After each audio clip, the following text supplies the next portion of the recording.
Good morning students. कल हमने पढ़ा था इन्नेट इम्यूनिटी।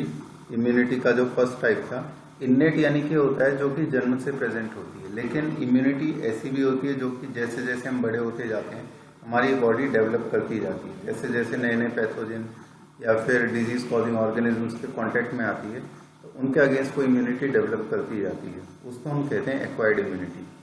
देखो, इन्नेट इम्यूनिटी और एक्वायर्ड इम्यूनिटी में एक बड़ा डिफरेंस ये है कि इन्नेट जन्म से होती है, एक्वायर्ड यानी कि बाद में ग्रहण करती है बॉडी, एक्वायर करती है। इन्नेट वो होती है जो कि नॉन स्पेसिफिक होती है, एक्वायर्ड स्पेसिफिक होती है। इसका मतलब ये हुआ कि ये जो कल तुमने 4 लाइन ऑफ डिफेंस पढ़े थे यानी कि सुरक्षा पंक्तियां, फिजिकल, फिजियोलॉजिकल, सेलुलर और साइटोकाइन, ये हर एक पैथोजन के अगेंस्ट चाहे कोई सा भी बाहर से आ जाए सबके अगेंस्ट सेम तरह से रिएक्ट करेंगी। जबकि एक्वायर्ड इम्यूनिटी ऐसी होती है कि बाहर से जो पैथोजन आएगा हर एक के अगेंस्ट एक स्पेसिफिक टाइप की डिफेंस का रिस्पांस देखने को मिलेगा, उसे एक्वायर्ड इम्यूनिटी कहते हैं।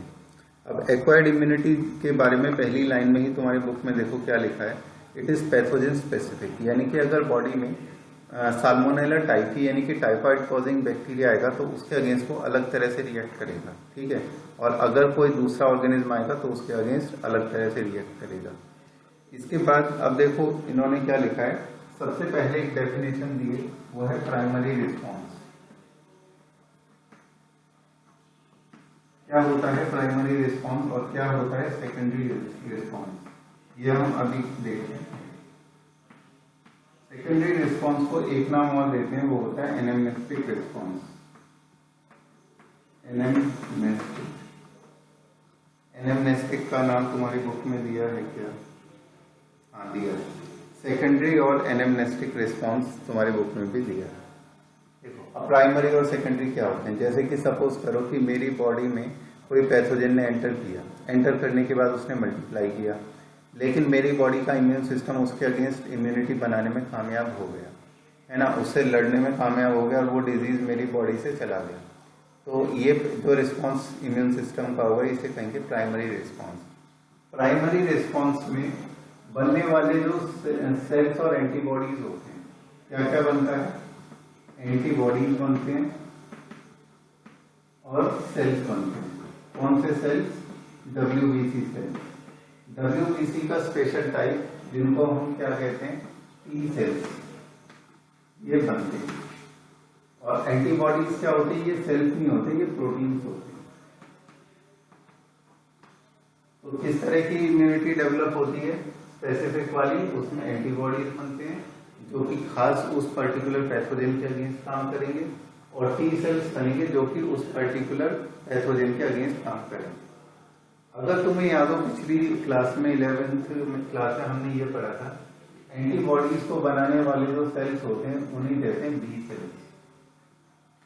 और टी और बी सेल्स दोनों एक टाइप के सेल्स कहे जाते हैं जिनको हम कहते हैं लिम्फोसाइट्स। इसका मतलब क्या हुआ?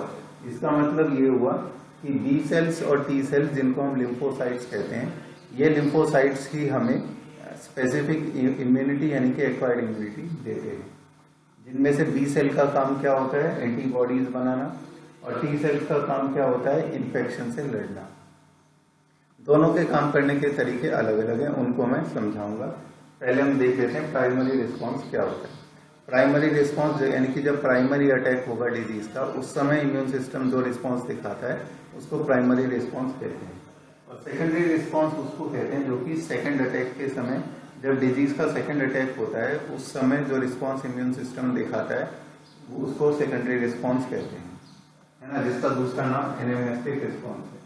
इन दोनों रिस्पॉन्स में अंतर क्या है? इसमें अंतर यह है कि प्राइमरी रिस्पॉन्स में सेल्स के एक्टिवेट होने की जो गति है, सेल्स के फॉर्मेशन की जो गति है और एंटीबॉडीज के फॉर्मेशन की जो गति यानी स्पीड है, वो कम होती है as compare to secondary response. Secondary response में ये गति बहुत ज्यादा तेज होती है, जिसकी वजह से सेकेंडरी रिस्पॉन्स इतना तेज होता है कि कई बार तो पैथोजन बॉडी में पूरी तरह से आया भी नहीं होता, उससे पहले ही उसको खदेड़ दिया जाता है, यानी कि उससे पहले उस इन्फेक्शन को खत्म कर दिया जाता है। एंटीबॉडीज इतनी तेजी से बनते हैं और टी सेल्स इतनी तेजी से एक्टिवेट होते हैं कि इम्यून सिस्टम पहले ही उस इन्फेक्शन को खत्म कर देता है। ठीक है, अब देखो मैं एक बात बताने वाला था अब बी सेल्स के बारे में कि बी सेल्स जो होते हैं ये दो टाइप के पाए जाते हैं बॉडी में। एक होते हैं प्लाज्मा बी सेल्स और एक होते हैं memory B cells. Plasma B cells का फंक्शन होता है प्रोडक्शन ऑफ एंटीबॉडीज। ये एंटीबॉडीज नाम के प्रोटीन्स को बनाते हैं जो कि स्पेसिफिक होते हैं हर पैथोजन के अगेंस्ट, और इनका फंक्शन ये होता है एंटीबॉडीज का कि ये जाकर उन पैथोजन से अटैच हो जाते हैं और उसके बाद उनको हमारी बॉडी के जो टारगेट सेल थे जिन पर उन पैथोजन को जुड़ना था उनको जुड़ने नहीं देते। अब मेमोरी बी सेल कैसे होते हैं?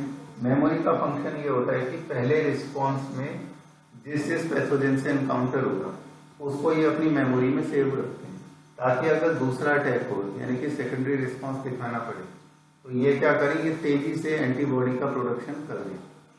ठीक है, तेजी से टी सेल्स को एक्टिवेट कर दे, ये होता है मेमोरी सेल्स का फंक्शन।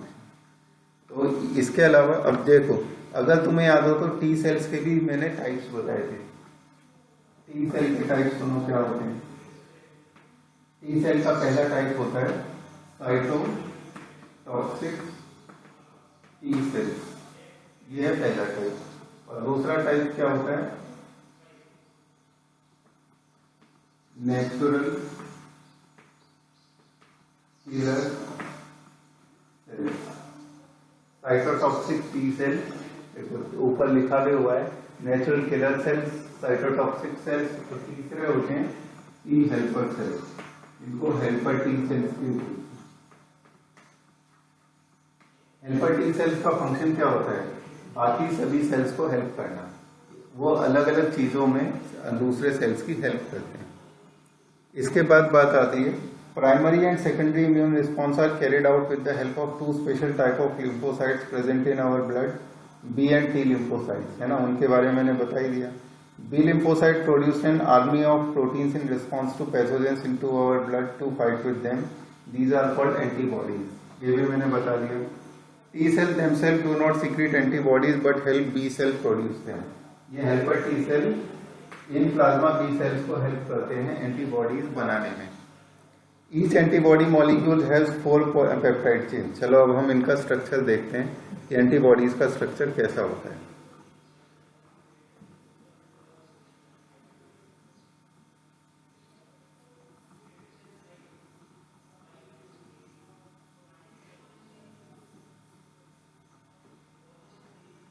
देखो एंटीबॉडीज को एक दूसरा नाम भी दिया जाता है, उसको कहते हैं प्लाज्मा बी सेल। एक काम करता हूँ, पहले मैं तुम्हें बी और टी सेल के बारे में थोड़ा और बताता हूँ। सपोज करो ये हमारी बॉडी के सेल्स हैं और इन सेल्स ने आपस में मिलकर कोई टिश्यू बनाया। अब ये तो जानते हो तुम कि हर एक टिश्यू में सेल्स के अलावा भी एक स्पेस प्रेजेंट होता है जिसे कहते हैं इंटरसेलुलर मैट्रिक्स। जैसे ब्लड के केस में प्लाज्मा होता है, ठीक है, उसी तरह से बोन्स और कार्टिलेज में भी होता है, ये हमने 11th में पढ़ा था। तो सपोज ये सेल है, पैथोजन सेल के अंदर आ गया, ठीक है। अब इन 3 सेल में पैथोजन है, तो हमारे इम्यून सिस्टम का काम यह है कि इन सेल्स को आइडेंटिफाई करे और इन सेल को किल कर दे, ठीक है। तो सेल के अंदर अगर पैथोजन है तो इम्यून सिस्टम उन सेल को आइडेंटिफाई करके किल कर देगा। इस काम को कौन से सेल्स करते हैं? T cells. कौन से? साइटोटॉक्सिक या नेचुरल किलर, जिनको हम टीसी या फिर एनके सेल्स कहते हैं। साइटोटॉक्सिक और नेचुरल किलर सेल इन सेल को आइडेंटिफाई करेंगे और इन सेल्स को किल कर देंगे। इन सेल्स को किल कर देंगे तो पैथोजन भी नष्ट हो जाएगा, ठीक है। एक तो इम्यून सिस्टम का मैकेनिज्म ये। लेकिन सपोज करो कि जो पैथोजन है वो सेल के अंदर नहीं है, सेल के बाहर है, एक्स्ट्रा सेलुलर स्पेस में है। तब क्या होगा? तब ये जो टी हेल्पर सेल है ये हेल्प करेंगे प्लाज्मा बी सेल्स को कि अब तुम एंटीबॉडीज बनाओ।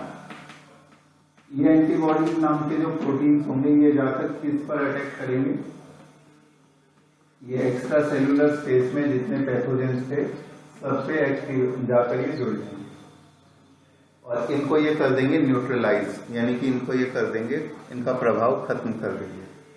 तो इस तरह से पैथोजन चाहे सेल्स के अंदर हो चाहे सेल्स के बाहर हो, दोनों ही तरह से इम्यून सिस्टम उसको काउंटरएक्ट यानी कि उसका सामना करने में सक्षम होता है।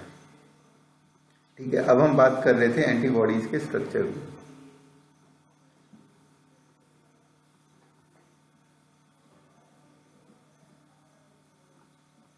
अब देखो स्ट्रक्चर कैसा है। एंटीबॉडीज को एक नाम और देते हैं इम्यूनोग्लोबुलिन।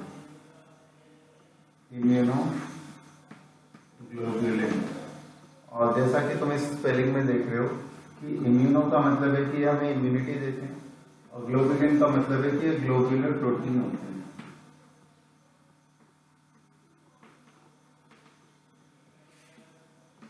इम्यूनिटी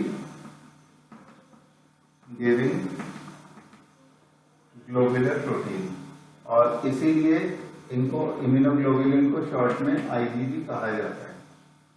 अब ये आईजी यानी कि इम्यूनोग्लोबुलिन, जिनको एंटीबॉडीज भी कहते हैं, ये कितने टाइप के होते हैं? ये 5 टाइप के होते हैं। IgG, IgA, IgM, IgE और IgD। ठीक है, ये 5 टाइप के एंटीबॉडीज होते हैं जिनको इम्यूनोग्लोबुलिन भी कहते हैं। अब इनमें से हर एक का अलग स्ट्रक्चर और अलग फंक्शन है। बॉडी में सब पाए जाते हैं, सबका उतना ही इम्पोर्टेंट रोल है। जैसे कि अब जो तुम्हारे डायग्राम में दिया है फिगर 8.4 में, ये IgG है, जो सबसे सिंपल वाला है IgG, उसका तुम्हारी बुक में डायग्राम दी है। IgG के फर्दर आगे और टाइप्स होते हैं IgG1, IgG2, IgG3 और IgG4, है ना। 4 टाइप के इम्यूनोग्लोबुलिन होते हैं। अब इम्यूनोग्लोबुलिन का जो स्ट्रक्चर बुक में दिया है, इसको हम देखते हैं कि कैसा दिया है।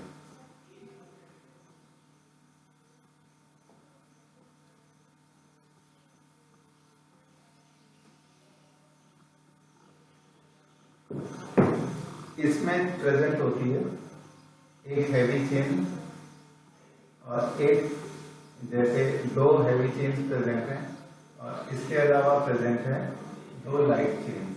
ये किस चीज की लाइट और किस चीज की हैवी चेन्स हैं?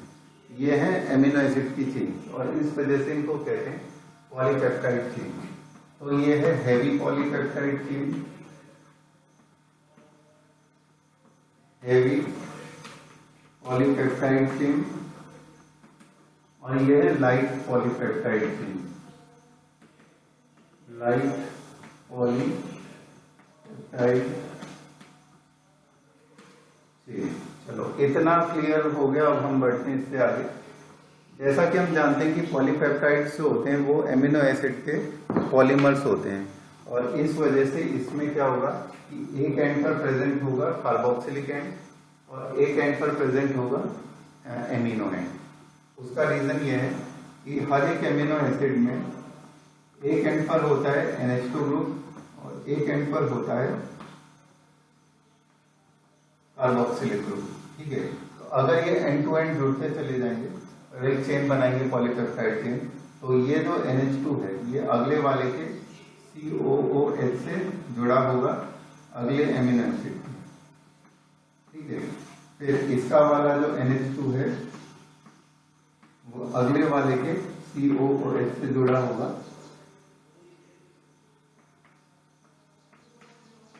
और इस तरह से एक चेन बन जाएगी।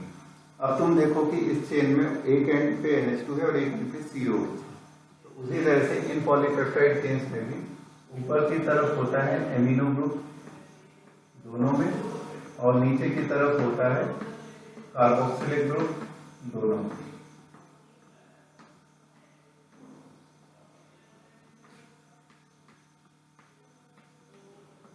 ठीक है, ये तो हो गया। अब इसीलिए तुम देखो कि यहाँ पर इन्होंने इसको यहाँ पर लिखा है C। ठीक है, नीचे C लगाने का मतलब क्या है कि यहाँ पर कार्बोक्सिलिक एंड है। ऊपर की तरफ इन्होंने क्या लिखा है, this is antigen binding site.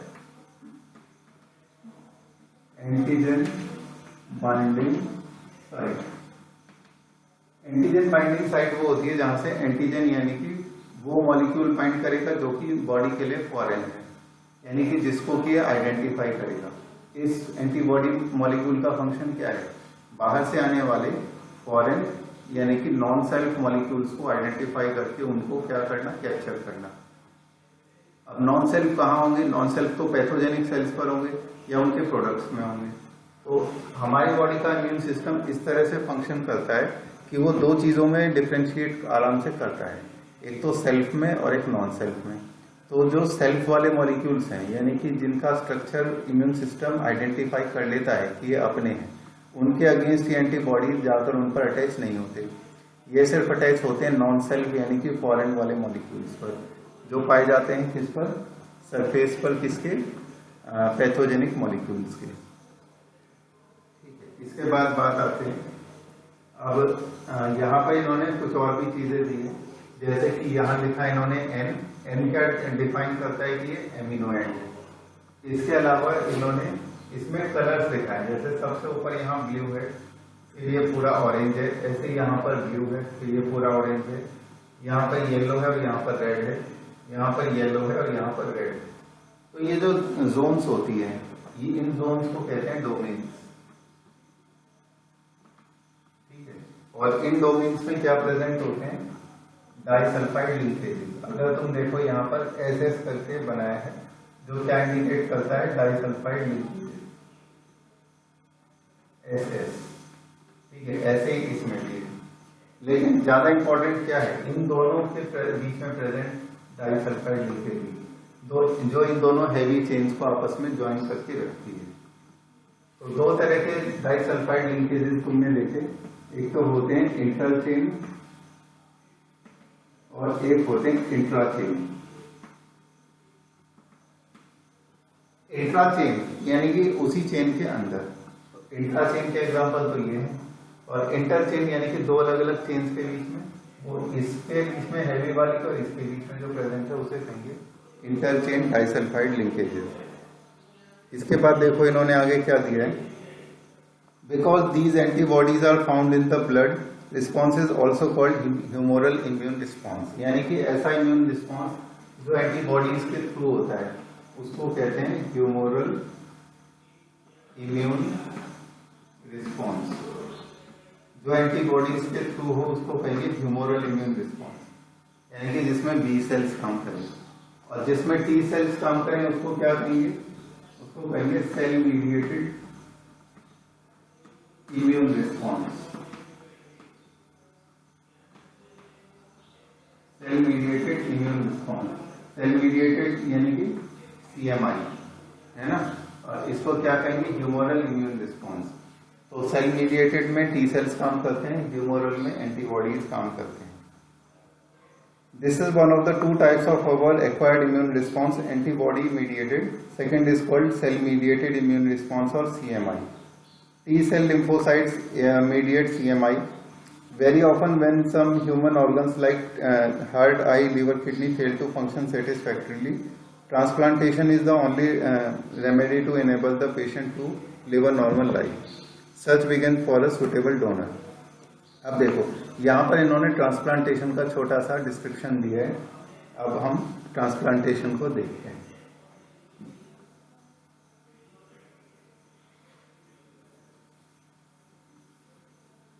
अगर किसी पेशेंट में ट्रांसप्लांटेशन करना है किसी ऑर्गन का, सपोज करो ये पेशेंट की बॉडी है और उसकी बॉडी में यहाँ पर कोई ऑर्गन को ट्रांसप्लांट करना है, ठीक है, तो ये वाला जो ऑर्गन है उसके अगेंस्ट इस ऑर्गेनिज्म का इम्यून सिस्टम काम ना करे, है ना। इस जो ऑर्गन या फिर जो टिश्यू हम ट्रांसप्लांट करते हैं होस्ट में, उसको कहते हैं ग्राफ्ट, ठीक है, ग्राफ्ट कहते हैं, ट्रांसप्लांट कहते हैं। और जिस ऑर्गेनिज्म में वो लगाया जाता है उसको कहते हैं होस्ट। होस्ट का इम्यून सिस्टम इस ग्राफ्ट को एक्सेप्ट कर ले, इसके अगेंस्ट रिस्पॉन्ड ना दिखाए, क्योंकि इसको ये नॉन सेल्फ यानी कि फॉरेन भी मान सकता है। अगर ये इसको फॉरेन मान लेगा तो इसका इम्यून सिस्टम इसको फॉरेन मान के इसको नष्ट कर देगा। कौन से सेल से नष्ट करेगा? TC सेल से, cytotoxic T cell, cytotoxic T cell से ये नष्ट कर देगा। इसीलिए ऐसा किया जाता है कि ट्रांसप्लांट करने से पहले टिश्यू मैचिंग की जाती है। टिश्यू मैचिंग, टिश्यू मैचिंग क्या होता है? ये वाला टिश्यू और इस पर्सन का टिश्यू, दोनों के टिश्यू को आपस में मैच करें। एक एग्जांपल, अगर हम ब्लड ट्रांसफर कर रहे हैं जो कि अपने आप में एक टिश्यू है, तो उनके भी सरफेस एंटीजन मॉलिक्यूल्स को इसके साथ मैच किया जाएगा, यानी कि जो रेसिपिएंट है और जो डोनर है उन दोनों का ब्लड ग्रुप मैच होता है। ब्लड ग्रुप मैच होने में ये होता है कि दोनों के आरबीसी, दोनों के जो आरबीसी है, डोनर का भी और रेसिपिएंट का भी, इनके सरफेस पर जो प्रोटीन्स प्रेजेंट हैं, इन प्रोटीन्स को मैच किया जाता है। अगर दोनों सेम होते हैं तो हम कहते हैं कि टिश्यू मैचिंग हो गई, और उस केस में ब्लड ट्रांसफर किया जा सकता है। क्योंकि ब्लड ग्रुप का कंसेप्ट अगर तुमने 11th क्लास में पढ़ा होगा तो तुम्हें याद होगा कि अगर मिसमैच हो जाता है तो प्लाज्मा में मौजूद जो एंटीबॉडीज हैं वो एंटीजेंस जो कि आरबीसी के सरफेस पर हैं उन्हें न्यूट्रलाइज कर देते हैं। हमने 11th क्लास में एंटीजन और एंटीबॉडीज का कंसेप्ट पढ़ा था, तो एक बार यहाँ पर फिर से रिवाइज कर लेते हैं। एंटीजन और एंटीबॉडीज, एंटीबॉडीज का मतलब होता है ऐसे प्रोटीन्स जो कि हमारी बॉडी में बने और बाहर से आने वाले फॉरेन मॉलिक्यूल्स को न्यूट्रलाइज करते हैं। एंटीजेंस किनको कहते हैं? एंटीजेंस का मतलब होता है एंटी मतलब एंटीबॉडी, जेन मतलब जेनरेटिंग, जो एंटीबॉडी को जनरेट करवा दे, ऐसे फॉरेन मॉलिक्यूल को एंटीजन कहते हैं। बाहर से आने वाले किसी भी ऐसे मॉलिक्यूल को जिसको कि हमारी बॉडी नॉन सेल्फ यानी कि फॉरेन मानती है, उसको एंटीजन कहा जाएगा, है ना। और एंटीबॉडी बॉडी के अंदर बनने वाले प्रोटीन्स होते हैं जो उन्हें न्यूट्रलाइज करते हैं। एंटीजेंस कहाँ होते हैं? पैथोजन के सरफेस पर भी हो सकते हैं और कोई और मॉलिक्यूल्स भी हो सकता है। जैसे कि सपोज करो ये चौक है, चौक पाउडर, ये लगातार सांस के साथ अंदर जा रहा है, तो ये तो फॉरेन है, तो इसके अगेंस्ट भी हमारा इम्यून सिस्टम रिस्पॉन्ड करता है, जैसे कि कफिंग, स्नीजिंग, है ना, इचिंग, रेडनेस, इन्फ्लेमेशन के जो सिम्टम्स हैं। Why is that organs can not be taken from just anybody? इसका आंसर ये है कि सबके टिश्यू मैच नहीं होते, इसीलिए ऐसा नहीं कि किसी से भी लेके लगा देते हैं। What is it that doctors check? Doctors check करते हैं टिश्यू के सरफेस पर मौजूद इन प्रोटीन्स को जिनको कि एंटीजेंस कहा जाता है। Graft from just any source, an animal, another primate or another human being can not be made since the graft would be rejected sooner or later. ये मैंने बता ही दिया। ग्राफ्ट को कौन रिजेक्ट करता है? फिर टी साइटोटॉक्सिक सेल उसको नष्ट कर देते हैं। Tissue matching, blood group matching are essential before undertaking any graft transplant, and even after this the patient has to take immunosuppressants all his life. अब देखो इन्होंने नई ड्रग्स की बात बताई है, इम्यूनोसप्रेसेंट। इम्यूनोसप्रेसेंट्स ऐसी दवाइयों को कहते हैं जो कि ग्राफ्ट को सक्सेसफुल बनाने में हेल्प करती है। जैसे इस पर्सन की बॉडी में ये टिश्यू या ऑर्गन लगा है, तो इसको ऐसी दवाइयां खानी पड़ेंगी जो इसके इम्यून सिस्टम को दबा दें। अगर इम्यून सिस्टम नहीं दबेगा तो वो इसके अगेंस्ट रिएक्ट कर सकता है और ये ग्राफ्ट हमारा अनसक्सेसफुल हो सकता है। तो ऐसी दवाइयों को इम्यूनोसप्रेसेंट्स कहते हैं। Body is able to differentiate self and non self, and the cell mediated immune response is responsible for graft rejection, है ना। साइटोटॉक्सिक टी सेल्स रिस्पॉन्सिबल होती हैं, मैंने बता ही दिया। तो बॉडी इस तरह से सेल्फ और नॉन सेल्फ में डिफरेंशिएट कर पाती है, तभी तो वो इम्यून सिस्टम काम करता है।